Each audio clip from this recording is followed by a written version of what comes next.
There's a small money habit that most people in America don't even notice anymore. I didn't notice it either, not for the first 6 months at least, which probably says something more about me than anything else. Because every time I buy something here, there's a decision waiting for me to be made. Now, at first, I thought it was just all about tipping. It's not. It's a whole pattern. It's not about how much things cost. It's what happens after you think you're done. And once you notice it, you start seeing it everywhere. You better take cover.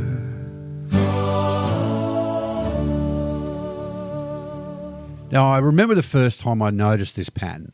I was in a drive-through line, just getting a coffee, nothing fancy. Grande latte with a triple shot of espresso, or non-fat milk, bit of extra foam, pump of vanilla syrup, and half a pump of hazelnut. Easy. I pulled up to the window to pay, and then they handed me the screen. And there it was, waiting for me. 15%, 18%, 25%. Waiting for me to make that decision. And for a second, I just thought, well, hang on. Have I missed something here? Because I thought we were done. I order, I pay, I leave. But here, you're not quite done. Now, at first, I thought, okay, this is just a tipping thing. But then you start noticing, no, it's everywhere. Every time you buy something, that decision has to be made. Now, the next one that got me was the donation prompt. So you'll be at a checkout, grocery store, fast food, somewhere like that. And just as you're finishing up, would you like to make a donation today? And it's always something very specific, something that you weren't expecting to think about in that exact moment. Now, personally, I've started calling it the Homeless and Starving Ballerina Fund. You don't quite know what it is, but you feel like a bad person if you say no, which I sometimes do, and then regret it immediately as I'm walking out to my car. Because it's not really about the amount. It's just that sudden shift from buying a carton of eggs to saving third world hunger and making the decision on the spot to do so. And then there's the upsell. Just when you think you're done, there's usually one more question. Would you like to make it a combo?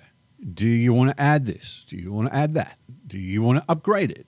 Or do you want extended warranty?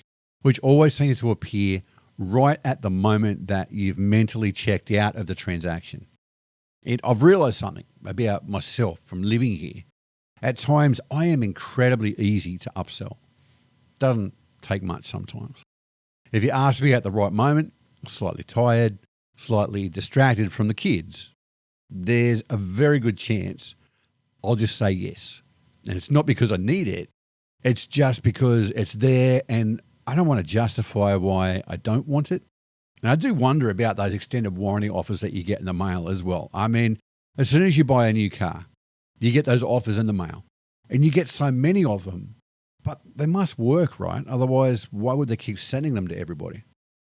And then there's the way that you pay, even really small amounts. They don't feel like decisions anymore. Nowadays, you just tap $2, $5, $10. No hesitation. No real sense of, is this actually worth it? Until later. And that's when you start adding it all up in your head and thinking, how did I just spend $50 today? My wife is notorious for this. She'll find bargains at stores like Five Below and say proudly how it was only $5. And I'm sitting there thinking, yeah, you said that about the last 20 things there and now we're down $100, Nikki. But it really doesn't stop there. There's always something else. Would you like a receipt? Email or printed? Round up to the nearest dollar for the local fire department. Would you like to apply for a store credit card today while you're here? It'll save you 10% off your purchase. And look, none of this is a big deal on its own and it all makes sense, but it's just one more decision. Then when you put them all together, every transaction becomes a small moment of decision. It's not just, am I buying this? But it's, am I adding something to it? And you're making that decision over and over again every day. And I think that's the part that took me the longest to notice, because no one explains it to you. There's no moment where someone says, oh, by the way, this is how it works here. You just slowly adjust until one day it all just feels normal. And that's probably why it stood out to me, because I'm used to things feeling a bit more, I don't know, finished. You pay and then that's it. But here you pay and then there's usually something else. I'll be honest, I don't always handle that moment particularly well. I either overthink it or just press something quickly and hope it was the right option, which, to be fair, is probably how I've ended up paying for a few things I didn't really mean to. And the strange part is, after a while, you do get used to it. I've caught myself a few times now just tapping through everything without really even thinking about it. Tip, yeah, righto. Donation, maybe. Add-on, yeah, why not? And then later I get home and have a quiet moment with myself about what I just did. Now, there's also a social side to this. It's that moment when the screen turns around and you're aware someone might be watching. You don't want to press no tip too confidently. You don't want to look like that guy. So sometimes you hesitate just enough to make it feel like you've considered it all properly. And this actually happened to me the other day at Cracker Barrel. I went up to the counter to pay, and the screen gives me the 18, 20, 25% different options again. And in my head, I'm thinking, I don't think this was an 18% experience. I mean, the guy forgot our biscuits and the girls didn't get half the food they wanted. But the girl's standing there watching me. And suddenly, I'm not making a financial decision anymore. I'm making a social one. And I just went with 18% because it felt like the safest option at the time. And that's when it clicked for me, though. It's not really about money. It's about how often you're asked to think about money in small ways, repeatedly. And there's something interesting about that, because the amounts, they're small, but the frequency is high. And that combination quietly shapes how you spend. Not in some dramatic way, it's just gradually over time.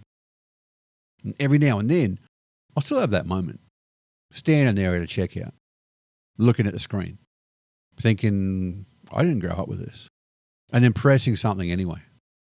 I actually spoke about a moment like that in this week's podcast on iTunes and Spotify. Just those small everyday things that don't seem like much at the time, but end up saying more than what you expect. And it's funny because when you move countries, you expect the big differences. The obvious ones. Health insurance, crime, whatever. But it's the small habits like this, the quiet ones, that slowly change how you think over time. And then after a while, you stop noticing them, which is probably why they work. Or I've just adapted. But either way, my bank account definitely noticed first. So if you'd like to shout me a coffee, there's a link in the description. Hooroo, mateys. You better take cover.